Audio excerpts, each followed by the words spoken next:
Salut à tous, c'est Remka et bienvenue dans le premier thread de ma chaîne YouTube. Ouais, c'est un format assez agréable à tourner, c'est chill et tout. En attendant, n'hésitez pas à vous abonner, liker, partager. C'est parti, on commence. Let's go.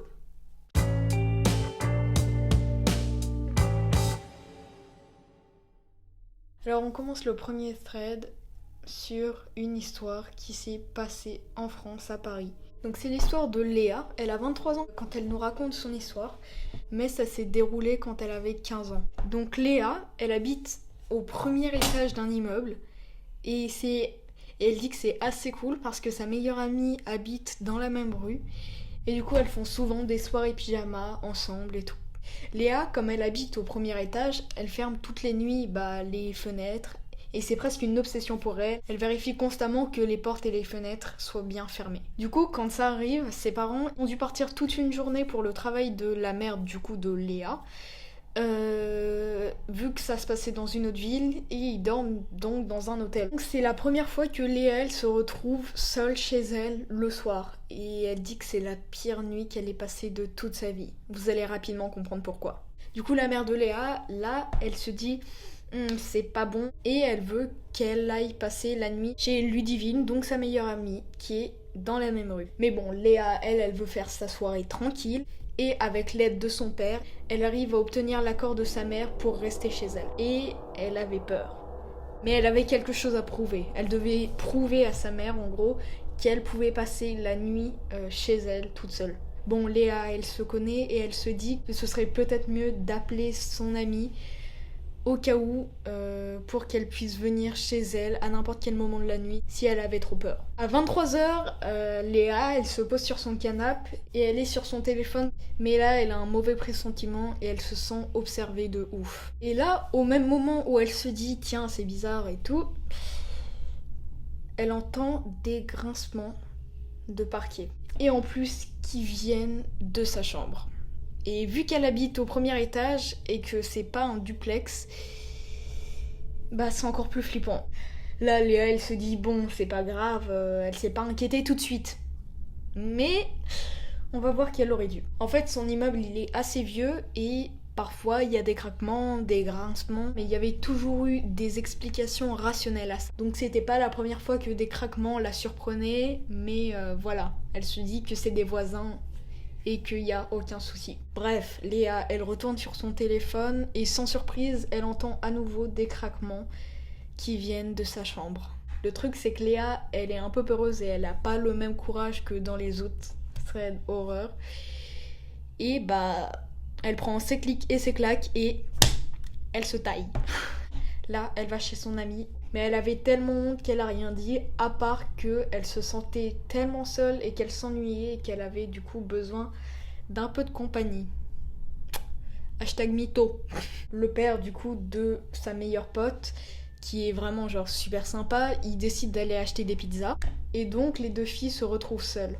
Et en fait, depuis la fenêtre du salon de Ludivine, on peut voir la fenêtre de la chambre de Léa. Donc avec Ludivine, elle commence à s'amuser, elle s'ambiance et elle se pose devant la télé. Et Léa, elle a totalement oublié les craquements dans sa chambre. Mais ils vont très vite revenir.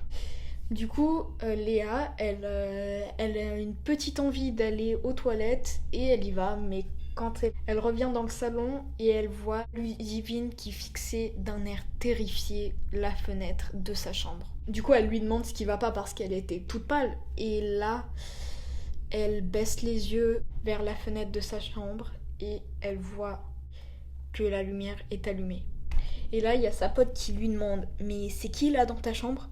Et effectivement, il y avait la silhouette d'un homme. Léa, elle se sent pas bien du tout, elle a failli faire une crise cardiaque et elle est en panique, elle respire fort, elle fait une crise de panique, etc. L'homme qu'elle regarde, il fait à peu près 1m80, il a un sweat à capuche noire et c'est pas du tout le profil de son père, vu que son père il fait à peu près 1m60. Et c'est là que Léa, elle relie tous les éléments. Son malaise d'être toute seule, les craquements qui venaient de sa chambre, et elle comprend qu'en fait, depuis le début, il y avait un gars qui était dans sa maison, dans sa chambre, à l'observer. Et puis là, l'homme, d'un coup, il lève la tête vers elle. Et les deux filles, elles peuvent pas s'empêcher de crier. Et elles hurlent de toute leur force. Et elles vont se réfugier du coup dans la chambre de Ludivine. Léa, elle pleure toutes les larmes de son corps. Elle est choquée d'apprendre ce qui s'est vraiment passé. Il y avait un homme inconnu qui était dans sa chambre. Mais le plus flippant, c'est qu'il était déjà là quand elle était elle-même dans la maison. Quelques minutes après, sa pote et elle, elles essaient de se calmer. Mais là, ça toque à la porte. Bon, petit réflexe, elle regarde par l'œillet, mais il y avait personne. Et elles ont immédiatement compris là que c'était l'inconnu. Et à ce moment, elles ont regardé par la fenêtre de leur salon et l'inconnu se trouvait dans la ruelle en train de les fixer. Mais heureusement, il y a le père qui revient et l'inconnu, il se barre. Et quand il est entré dans la maison, il a vu la tête des filles et il a immédiatement compris ce qui s'est passé. Il les a rassurées et ils ont mangé une pizza. Après, Léa, elle a tout expliqué à ses parents, elle était en larmes et elle a refusé de retourner chez elle. Elle a littéralement habité chez son amie pendant 2 semaines et puis ses parents ont décidé de déménager au plus vite. Ce qui s'est passé là, ça a énormément marqué Léa et elle se demande toujours comment est-ce que ce gars a pu entrer alors que les portes et les fenêtres étaient totalement fermées à clé. Est-ce qu'il était là depuis super longtemps? Qu'est-ce qu'il faisait là? Qu'est-ce qu'il voulait? Est-ce qu'il l'aurait agressé?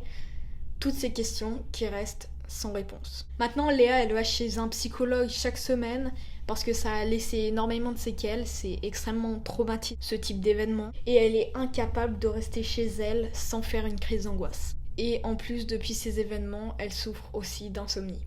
En gros, la morale de l'histoire, c'est que quand vous sentez que quelque chose ne va pas, n'hésitez vraiment pas à vous casser de chez vous au risque d'être traumatisé comme Léa l'a été. C'est la fin de ce thread d'horreur, n'hésitez pas à vous abonner. On essaie de passer la barre des 100 abonnés avant la fin de l'année. Alors tabassez ce bouton, c'est RMK, à vous les studios.